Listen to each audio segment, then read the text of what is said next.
The key players in this Elizabethan tragedy are Mary, Queen of Scots, her cousin, Queen Elizabeth I of England, Catholic English nobleman Anthony Babington, spymaster Sir Francis Walsingham, and a mysterious genius called Thomas Phelps. Mary, Queen of Scots, had been Queen of Scotland, but had had to flee the country and come to England, where she was theoretically a guest of Queen Elizabeth I of England.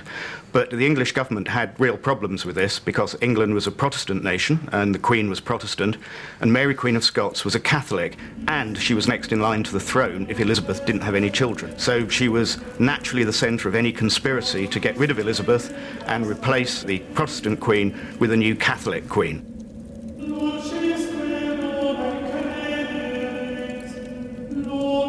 Under lock and key, with her every move carefully watched, Mary must think of even more secret and devious ways of communicating with her Catholic allies in London, France, and Spain. She decides to use a series of ciphers to communicate secretly with people, which even if they are intercepted, then she assumes nobody will be able to read them because they're all in code. In June 1586, Mary begins corresponding with Catholic conspirator Anthony Babington. The method that Babington and Mary, Queen of Scots, decide upon to get the letters between each other is to use the services of the brewer who delivers beer to Mary's household once a week.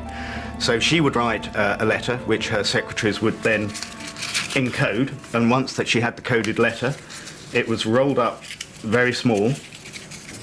And then what they'd done is hollow out the bung inside the beer barrels, so the letter could be placed inside the bung put back in the barrel, and then the brewer would drive out with the barrels, take the letter out and have it delivered to Babington in London. Mary writes her secret letters using what's known as a nomenclator. This cipher uses individual symbols to correspond to individual letters.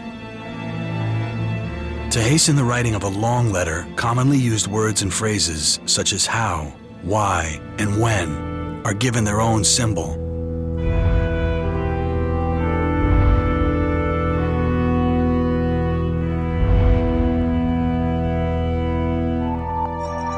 Codes can be as simple or as complex as you want them to be. It's just a matter of choosing the right tool for the job. So how do you know which type of code to use? One man who knows the answer is David Kahn, an expert on keeping secrets.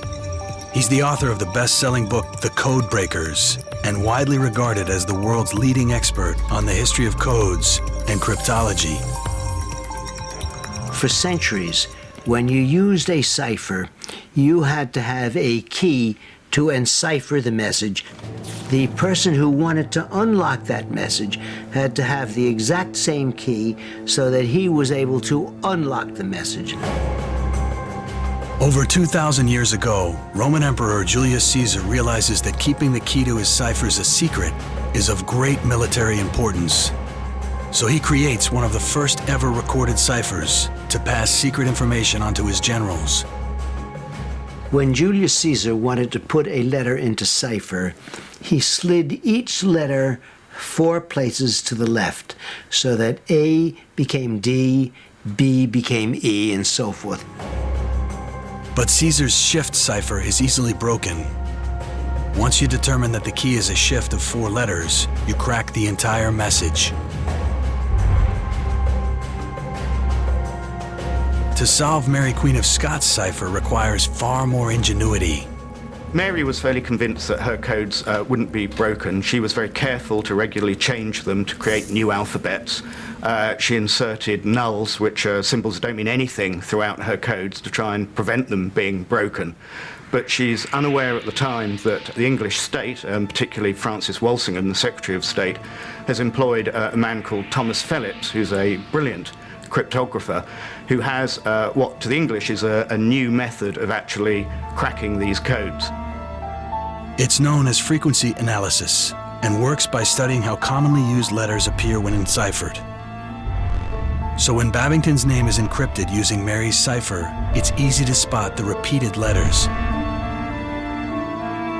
Spymaster Sir Francis Walsingham and his mysterious cryptographer, Thomas Phelps, whose portrait doesn't exist, immediately begin cracking all of Mary's codes.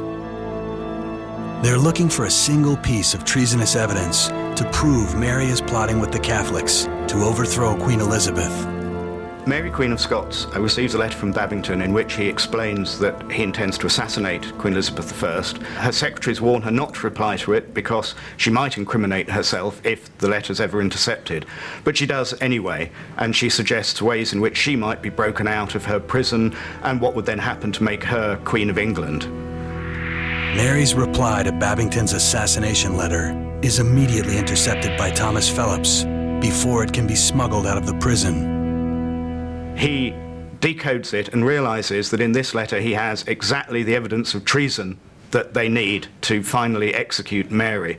And he does two extraordinary things.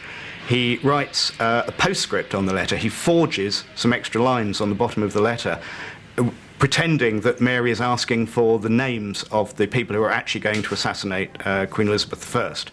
He then folds the letter up, and on the outside he draws a gallows because he knows that this is the letter that will finally incriminate her and bring her to her death. Queen Elizabeth can't ignore her cousin's Catholic plotting. Mary, Queen of Scots, is beheaded at Fotheringhay Castle in February 1587 in front of 300 witnesses.